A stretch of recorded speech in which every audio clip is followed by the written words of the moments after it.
Fil-Parlament Ewropew, l-Europarlamentari Nazzjonalisti David Casa u Peter Aġus ivvutaw kontra li jkun hemm dibattitu dwar id-deċiżjoni ta' Iżrael li jċaħħad lill-Aġenzija tal-Ġnus Magħquda milli tipprovdi servizzi umanitarji ta' bżonn jużi f'Gaza. Għal aktar minn 80 sena din l-Aġenzija ipprovdiet servizzi essenzjali li refuġjati Palestinjani.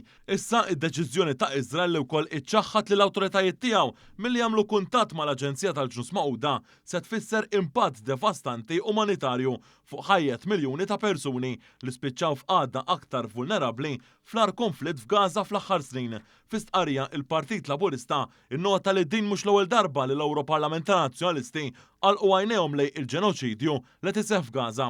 F'Ottubru s-sena l-oħra Roberta Mezzola żaret Iżrael bħala turija ta' appoġġ wara attakk tal-Ħamas, iżda minn dakinhar naqset tikkundanna ir-ritaljazzjoni brutali ta' Iżrael li qatlet eluf kbar fil-maġġoranza nisa u tfal. Atti li ġew ikkundannati bil-qawwa fl-Ewropa u lilin minħabba in-nuqqas ta' sensittività u kompassjoni lejn il-Palestinjani.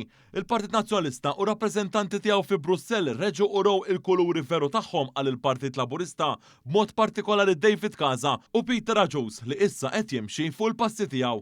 Kompla li dawn huma l-istess nies li dejjem ippruvaw ipinġu lil Malta u lil poplu tagħha f'dawl ħażin waqt li jwedu gwerra qaddisa kontra artom stess, iżda quddiem deċiżjoni li tikkawża effett umanitarju devastanti fuq miljuni ta' tfal irġiel u nisa bħalma iċċaħda lill-Aġenzija tal-Ġnus Magħquda, il-membri parlamentari Ewropej Nazzjonalisti komti fis-siġġijiet tagħhom tal-Parlament Ewropew iħarsu in-naħa l-oħra tal-problema temmet tajt stqarrija mill-Partit Laburista.